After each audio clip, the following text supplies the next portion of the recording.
มาดูอีกหนึ่งเรื่องนะคะพายุค่ะคุณผู้ชมเคยเห็นพายุงวงช้างไหมคะหลายคนบอกไม่เคยเห็นนะเคสนี้พาคุณผู้ชมไปดูนะความเสียหายที่เกิดขึ้นจากพายุงวงช้างอยู่ๆเนี่ยมันก็ม้วนขึ้นมาคนที่เห็นเหตุการณ์ก็บอกพายุเนี่ยมันม้วนความสูงของมันเนี่ยสักประมาณ4 เมตรเหมือนลมบ้าหมูอะค่ะมาแล้วก็ม้วนจุดที่มันโผล่มาเนี่ยเป็นร้านค้าขายผลไม้ขายอาหารตามสั่งมันม้วนพับเนี่ยนะจนกระทั่งร้านเนี่ยมันพังขึ้นมาเสาบางเสาเนี่ยมันคือขึ้นมาจากพื้นดินอย่างหงายขึ้นมาเลยนะคะไปดูความเสียหายที่เกิดขึ้นกันหน่อยค่ะที่แม่สอดจังหวัดตากค่ะ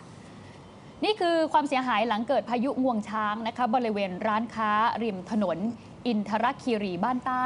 อยู่ที่เขตเทศบาลนครแม่สอดนะคะจังหวัดตากเหตุเกิดขึ้นเมื่อช่วงบ่าย3 โมงเมื่อวานนี้ค่ะร้อยตำรวจเอกสุรพันธ์ศรีวิจัยนะคะรองสารวัตรปราบปรามสภ.แม่สอดจังหวัดตากพร้อมกับเจ้าหน้าที่หน่วยเฉพาะกิจกรมทหารราบที่ 4รวมถึงเจ้าหน้าที่เทศบาลนครแม่สอดไปตรวจสอบแล้วก็ให้ความช่วยเหลือนะคะหลังจากที่ชาวบ้านเขาแจ้งว่ามีพายุงวงช้างเนี่ยพัดเข้ามาถล่มร้านค้าจนได้รับความเสียหาย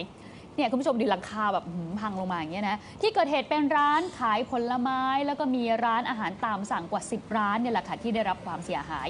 บางส่วนหลังคาถล่มบางหลังเสาเนี่ยยกลอยขึ้นมาจากพื้นร้านค้าหลายหลังเนี่ยพังเสียหายหมดข้าวของนี่กระจัดกระจายตอนเกิดเหตุเนี่ยชาวบ้านนะคะกับลูกค้าชาวเมียนมาเนี่ยที่เขาขับผ่านมาแวะซื้อของกันอยู่เนี่ยพอเห็นพายุมันม้วนมาเนี่ยแล้วมันแรง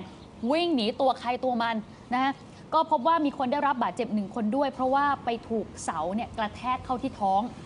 คุณพงวิทย์ภูยงค่ะอายุ56 ปีเป็นเจ้าของร้านขายผลไม้บอก2 วันก่อนเนี่ยมันก็เคยเกิดพายุมาแล้วครั้งหนึ่งนะลมเนี่ยมันม้วนเข้ามาหน้าร้านแหละแต่โชคดีมันไม่เข้ามาในร้านแค่อยู่หน้าร้านแล้วมันก็วกออกไปไม่ได้สร้างความเสียหาย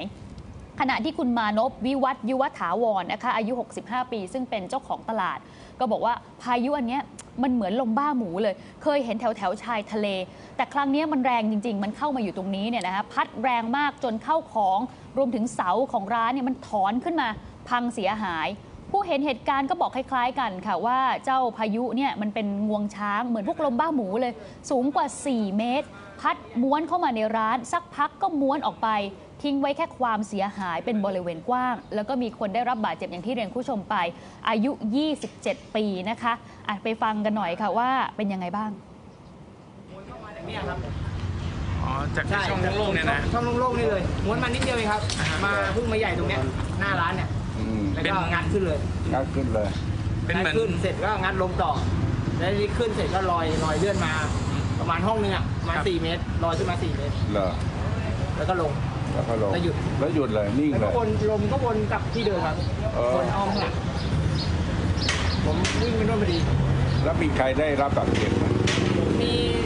เด็กร้านนู้นคนเดียวครับเด็กกระแทกท้องนะอ๋อ